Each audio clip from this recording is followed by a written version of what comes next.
Hey guys, today we're looking at the king of lifts, the deadlift. It's an essential part of strongman training. There's never been a strongman who's won World's Strongest Man with a poor deadlift, apart from Ted Van der Paar, but he was like over 7 foot tall, so he doesn't count. So today, what we're gonna be looking at, we're gonna work through our basic deadlift technique. We're gonna look at our setup, going from our stance, our grip, our posture in the bottom in the start position. And then we're gonna move on to some sticking points, some real current sticking points I see when I'm coaching guys and doing seminars, and a lot of complaints guys get, and what we can do to rectify them. And obviously the two main ones for those are off the floor and that lockout. And then finally, we're gonna look at the different barbells. You have to take some considerations now. We've got so many different barbells, and we'll go through what different bar you need to be putting on, and maybe a barbell that you haven't put on before, but you will be soon. So guys, moving on to the different types of barbells you're gonna be putting on, and this has to be taken into consideration when we're looking at deadlift technique. So there's been a big movement recently of guys using Texas deadlift bars, a very whippy bar. So you can see a Texas deadlift bar here. It's just a little bit longer than an IPF bar. It's a bit thinner, the knurling's sharper, and it bends a hell of a lot more, okay? So it's a specialty bar. It's using some powerlifting threads, not the IPF, and it's getting used more and more in strongman. So for example, Eddie's deadlift, when he pulled the 500, was on a Oki deadlift bar. Okay? Because it's so whippy, your hips end up in a much different position when you put on a deadlift bar than you do on an IPF bar, which is this bar here, okay? The IPF bar, a lot shorter, slightly thicker. It's around 28 mil as opposed to 27 mil, and very much stiffer. It's a very stiff barbell because it's used for the squat, bench, and deadlift, and it needs to be nice and stable. So when we have a barbell like this, we treat it a little bit differently to the deadlift bar. When I'm training, I like to use both of these barbells because I feel like I'm gonna have the deadlift bar in competitions. If I know I've got it in competition, I'll definitely be pulling on it. But when I'm in out of season mode, I prefer to pull on the stiffer bar. It trains my hamstrings a lot more, makes the pickup a lot harder, and I feel that's much more beneficial. But in general, if you're deadlifting for strongman, you need to be able to deadlift all manner of things. You know, we have cars, we have straight plate barbells, we have the elephant bar at the Arnold's, these crazy whippy bars, we've got big trucks, anything they throw at us, the frames, you need to be able to pull. And making sure you vary the different barbells you're using when you deadlift is hugely important. Okay, so basic deadlift technique. The deadlift is a very, very simple lift, but people like to overcomplicate it. All we need to do is pick a barbell up from point A to point B at lockout and do it as efficiently as possible. We don't want any hitching. It's a nice, smooth, straight line all the way up. So let's look at where we're gonna stand first. I like to go quite narrow with my stance, but you're gonna pick a stance that is quite comfortable for you. You see loads of different stances, whether you're Brian Shaw or Thor with a nice wide stance because they're huge humans. I prefer quite a narrow stance. I'll go into why in a minute. So looking directly down at the barbell, you should be cutting off your toes if you imagine the barbell as a guillotine. It's quite a good way to visualize it. From there, we're just gonna reach down, grip just outside our knees, and that's our grip, guys. It's not very wide, and it gives us a couple of advantages. Once we're in that position, all we're gonna do is sink our hips and pull our lats nice and tight until the bar starts to lift off the floor, and that's our start position. Getting a good start position is imperative for getting a good finish position. To make it as efficient as possible, you need to be putting that in one smooth movement, not getting to the top and trying to grind out with tiny, tiny little rhomboids and teres major, minor. Those muscles aren't gonna do it. If you're gonna be finishing that lift with your glutes and traps in a big, powerful movement, it's gonna be efficient. That's what we're after, looking to use as little energy as possible. Let's go through a couple of reps. So I'm going from a stance, toes just getting cut off by the bar. I'm gripping down just outside my hands.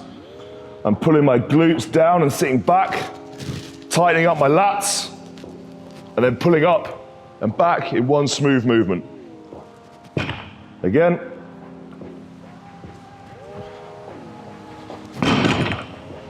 One smooth movement from point A to point B. The importance of the lats in the deadlift is something that's always overlooked.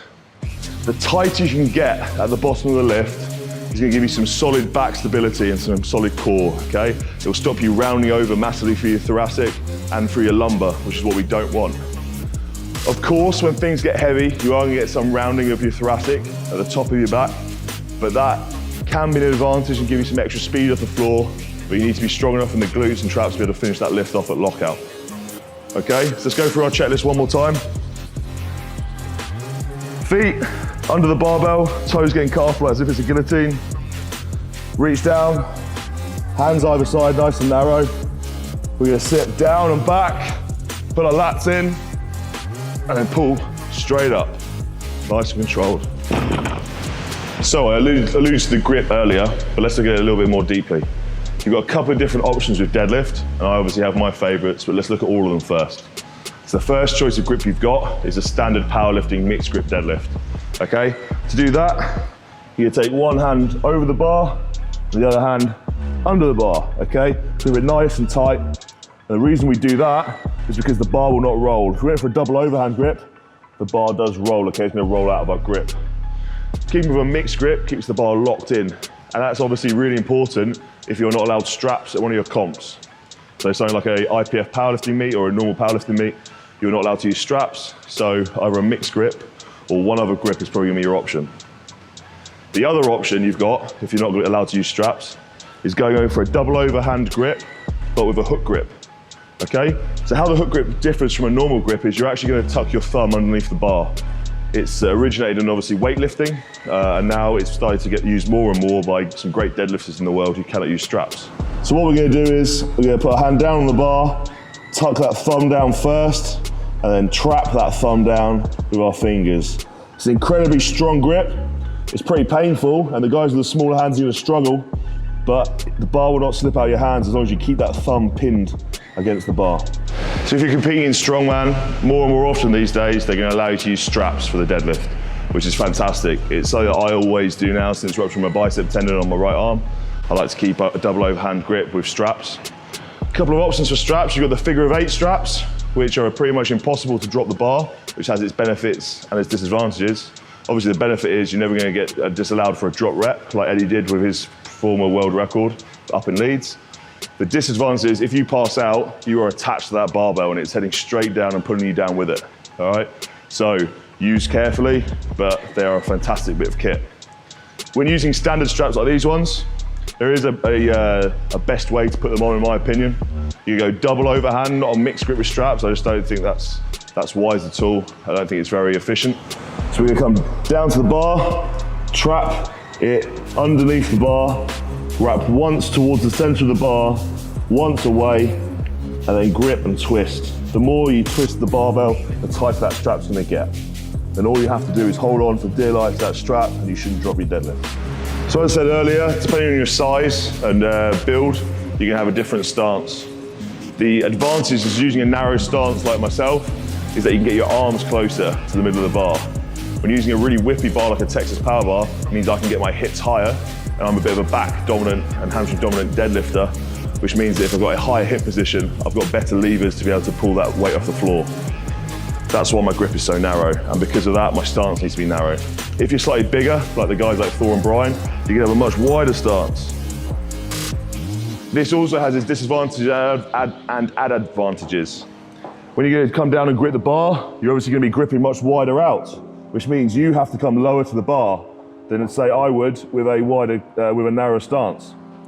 But the advantage is if you're on a very whippy bar that's going to kick around a lot, it's not going to whip around so much, you'll be in a much more stable position.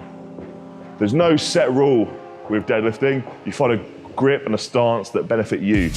So make sure you have a play around, but I definitely say try the narrow stance, try the wider stance, find out what works for you, which one feels most comfortable. So finally, let's look at posture. So once you've got your stance, your feet are in the right position, your hands are down, the big thing here is sinking your hips back, retracting your scaps, and squeezing your lats, okay? We do this to make sure when we pull the bar's coming backwards. Unlike a clean, where our shoulder's gonna be over the bar, we actually want the deadlift, our shoulders to be coming back.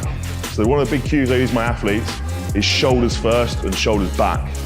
Okay, that means I'm gonna be shifting my shoulder, I'm trying to get my shoulders to move up and back before my hips shift up. Okay, you'll see it commonly when guys pop their hips up, suddenly they're doing a big rounded back deadlift, it will stall at the knee, they look like they're gonna have a nosebleed and shit themselves. and it does not make for good viewing, okay? Most of the time they fail the lift as well. We're trying to avoid that. We're trying to make this as efficient as possible, as smooth as possible. I always say, get a good start position, you get a good finish position, okay? The reason for that is you can use your glutes to finish the lift as opposed to the smaller muscles in your upper back. Of course they're going to be working, your traps, your toes major, minor, rhomboids going to be working to keep that retraction, but they're not going to have to be doing all the work. Let's try and shift it onto the bigger muscles.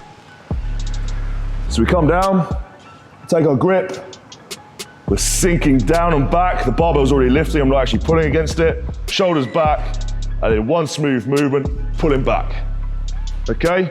In that position, if I didn't have the bar there to hold on to, I'd be falling straight on my ass.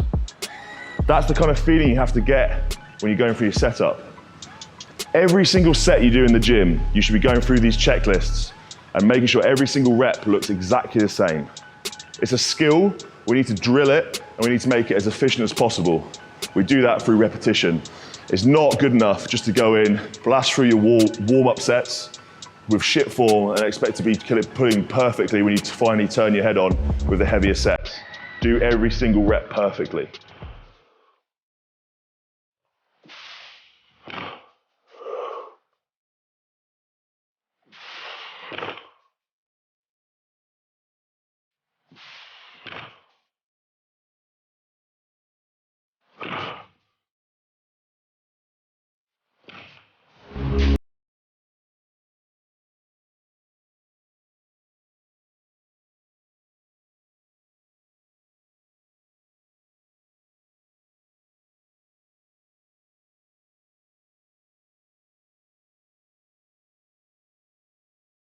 Common sticking points to the deadlift.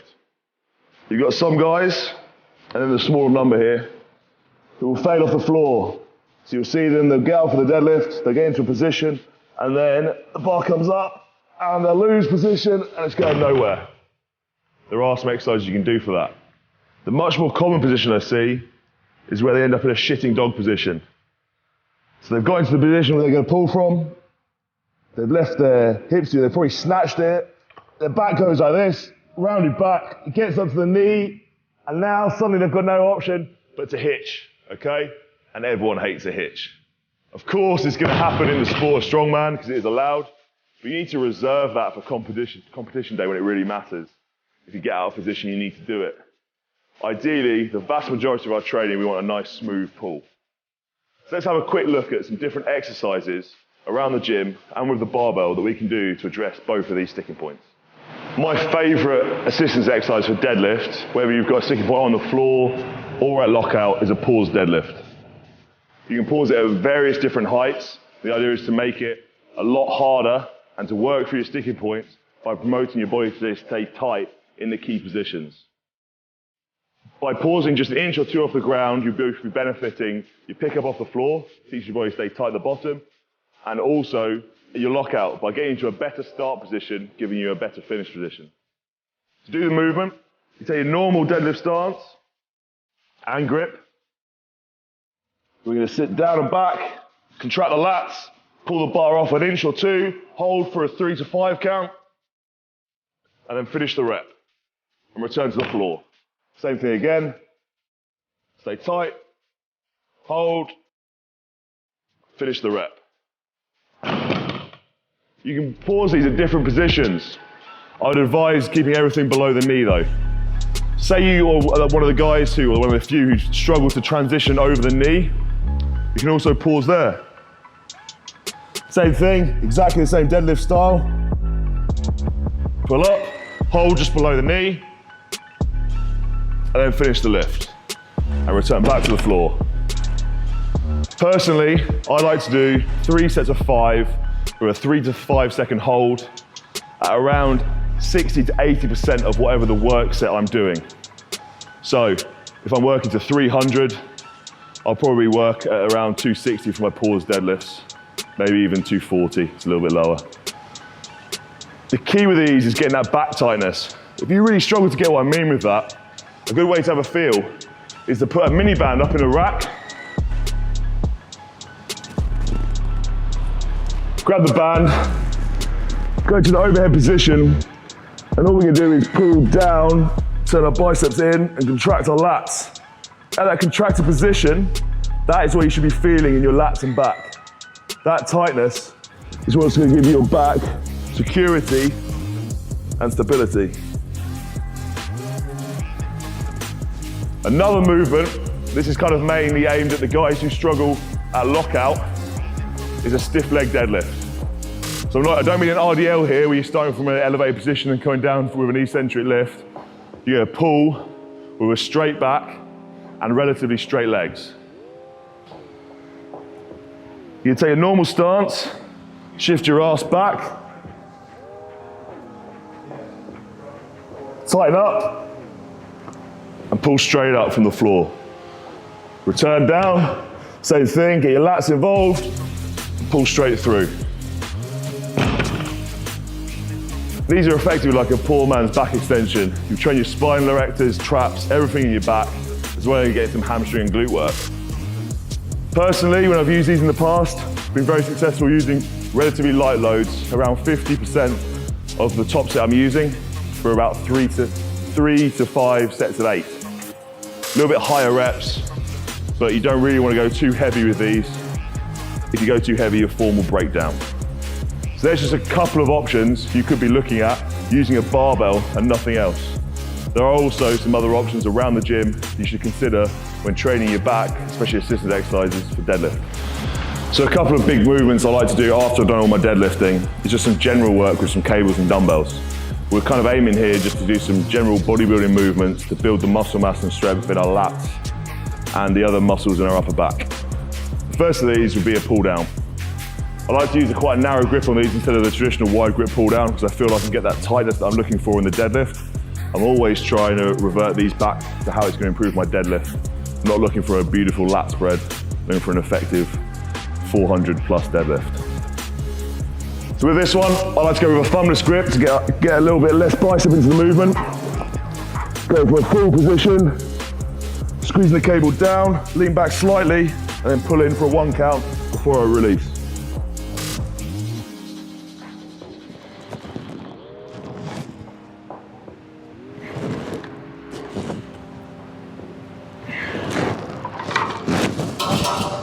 By keeping the range of motion as big as possible, I'm doing as much work as I can. And that's key. You don't want a nice short range of motion, keep everything nice and long. Do your reps fully, and make sure you get that contraction at the bottom. I usually follow these up with some single arm dumbbell rows. So with my single arm rows, I like to do them a little bit differently than I've done in the past. When I was playing rugby, I used to have both feet back, so I was more in a scrummage position and row from there. But now I prefer a bit more of a split stance. The reason I do that is that means I can pull the dumbbell into my hip, especially when we're using a nice long dumbbell, which is all long and plate loaded. So I bring my front foot forward with a nice vertical shin, back leg comes back, I'm onto my toe, going with a thumbless grip again, pushing up, then from a full extension, squeezing up and back, contract, and then back down. Pull into the hip, hold, and then back down. It's exactly the same as before. I'm trying to get that big contraction in my lat, that same feeling I'm trying to get in the bottom part of the deadlift. So that's my tips on deadlift all done. What we learned, we look for a basic setup for the deadlift. We're looking going from our grip, stance, head position, posture, and the pull. We also then looked at some common mistakes that you get, whether it be rectifying them with a pause deadlift or a stiff leg deadlift, especially rectifying that round back deadlift that no one wants to see. And then finally, we looked at some other assistance work we can do, as well as looking at the importance of checking what barbell you're pulling with, because they're going to make a massive difference in terms of how you train the deadlift. Hope you guys enjoyed it. If you like this video, make sure you check out my periodization model for deadlift. We're on another video. Combining these two together will definitely get you a PB.